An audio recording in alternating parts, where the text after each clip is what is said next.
Ito ay washing machine LG. Ang tatak 8.5 kilogram.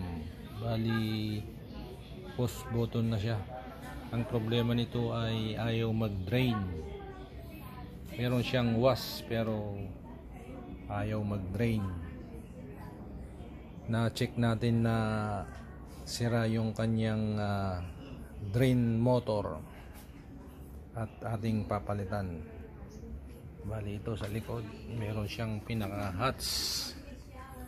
Yan. Bali ayan yung drain motor, ayan. Ayan. Bali meron siyang 3 bolt. At ito yung bago. Meron sa Lazada, either sa Shopee, mura lang, nasa 400 plus lang ito. Ating umpisan ng tanggalin yung lumang drain motor. Bali kailangan natin yung 8mm na socket para mabilis tanggalin.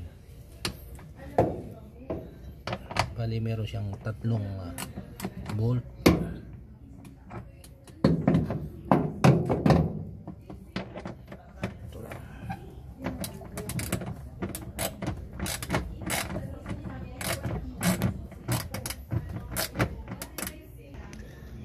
Bali natanggal na yung 3 bolt. Bali ito na siya.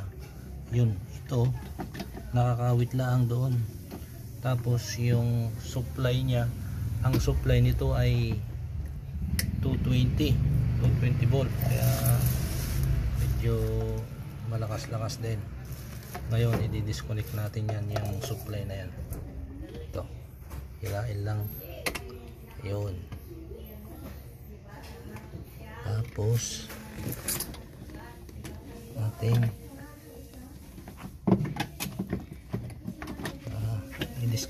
kailangan may disconnect natin yan. Yan. Ito, nakasalpak lang na gano'n. Bali yan yung sira. Ito yun yung bago.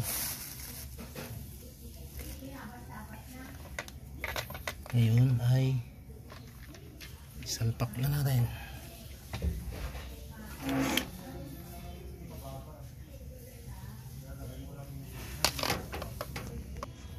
Ngayon isalpak na natin itong bago. Yan. Ngayon ito naman yung supply nya. Yan, plug in lang dyan, plug in dito. Ito. Ayun. Yan, plug in na. Ngayon balik natin yung 3 bolt. Ayan, nakakabit na. Ngayon ay detestingin natin. Ito, plug in natin. Ayan. Ngayon ay puhon natin. Ayan. Tapos Spain.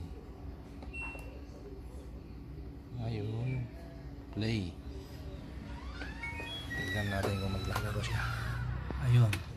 Oh. Nagbukas na siya. Dati pagka spin mo ito, naka totally close, hindi na siya umagalaw. Ayan, maganda na.